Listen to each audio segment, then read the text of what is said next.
Last month, an employee at a mid-sized logistics company in Ohio got a 4% raise.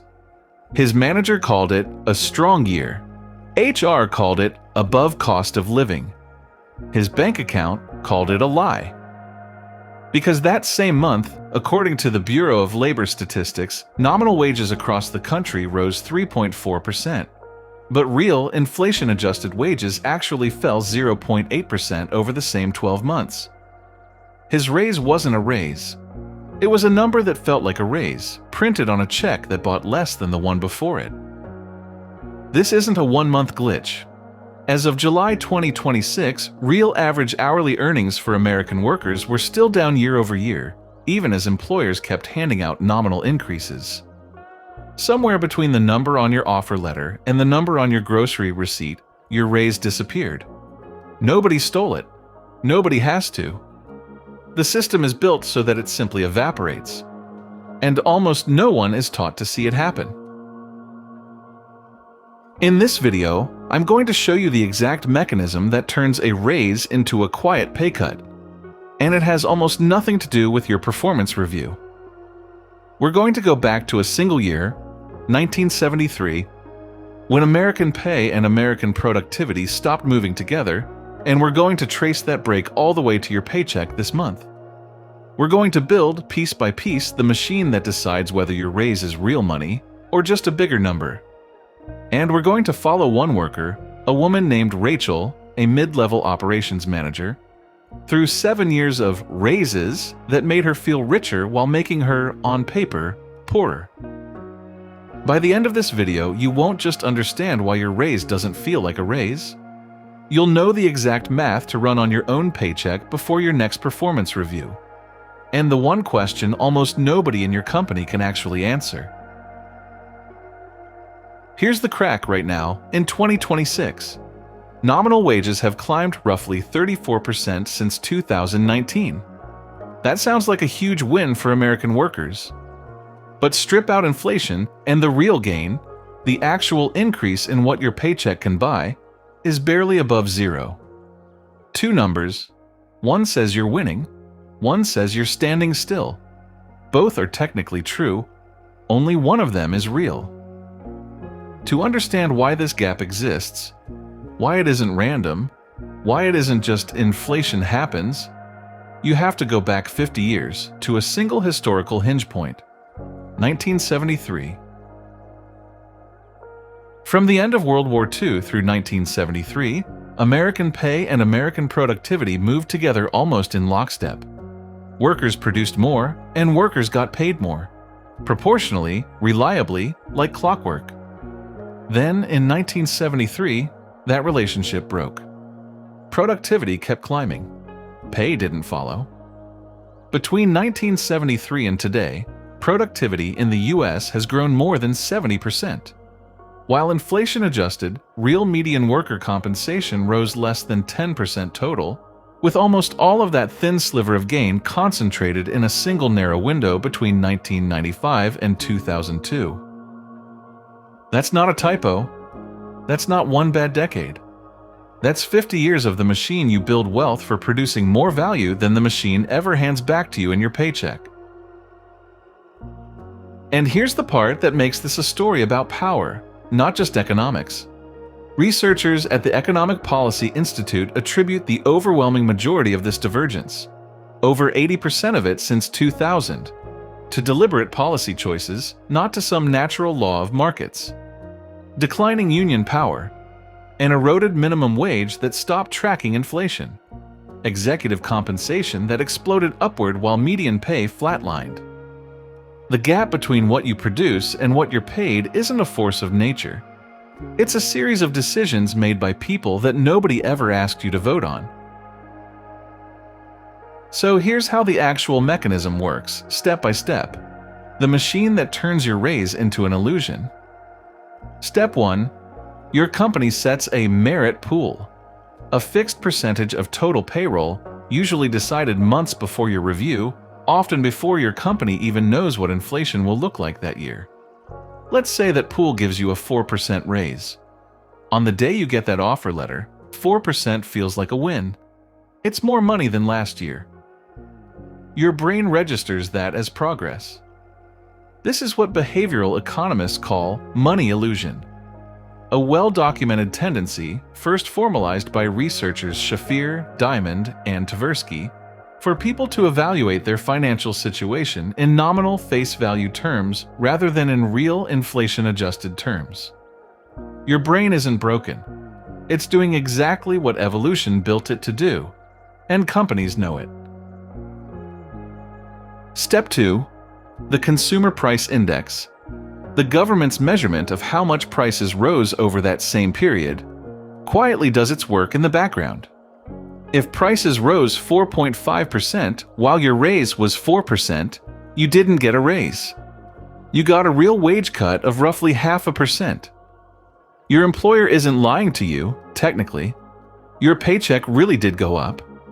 But your purchasing power, the actual thing your money represents, the actual number of groceries, gallons of gas, and rent payments that money buys, went down.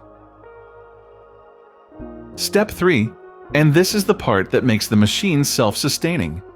Companies set merit pools based on their own budget targets, not based on what workers actually need to keep pace with prices. There is no legal requirement, no market mechanism, no HR policy anywhere that forces your raise to track inflation. Your raise pool is a business decision made independently of the CPI, and then your employer lets you assume the two are connected because nobody in the room corrects you. This is precisely the same architecture we exposed in the loyalty penalty, a fixed internal budget for existing employees sitting next to a completely different, externally driven number for anyone new. Except here, the second number isn't a new hire's salary. It's the price of milk. And here's what nobody tells you. The gap between your raise and inflation isn't distributed evenly across what you actually spend money on. It concentrates in 4 specific places. And if you don't know where to look, you'll never see the theft happening in real time. These 4 categories, housing, transportation, food, and healthcare, have consistently outpaced overall wage growth for the better part of the last decade, according to Bureau of Labor Statistics and Federal Reserve data tracking. Your raise is calculated against a broad blended inflation number, but your actual life isn't lived against a blended number. You don't pay average CPI. You pay your specific rent, your specific insurance premium, your specific grocery bill. And those 4 categories have been rising faster than the average, which means the CPI number your raise is measured against is quietly understating what your real life actually costs. Here's where the crack really shows. Employers have every incentive to use the broadest, most flattering inflation number when justifying a raise pool, because a broader number is almost always lower than the specific compounding cost increases hitting housing and healthcare. When your HR department says, "We gave you a raise above the rate of inflation," they are very likely telling the truth about the number they chose to measure against, and not telling you that the number doesn't reflect your rent, your health premium, or your car payment. Let's make this real. Meet Rachel. Rachel is an operations manager in Columbus, Ohio. In 2019, she was making $58,000 a year. Every single year since, she's gotten a raise. Not a small one either. 3, sometimes 4%, once even 5% in a strong year. On paper, Rachel has done everything right. She's been promoted twice. Her manager calls her a top performer. By 2026, Rachel's salary sits at just over $71,000. 22% more money than 7 years ago. That should feel like real progress. Here's the problem. Cumulative inflation over that same 7-year window has run close to that same 22 to 24% range once you account for the sharper spikes in 2021 through 2023.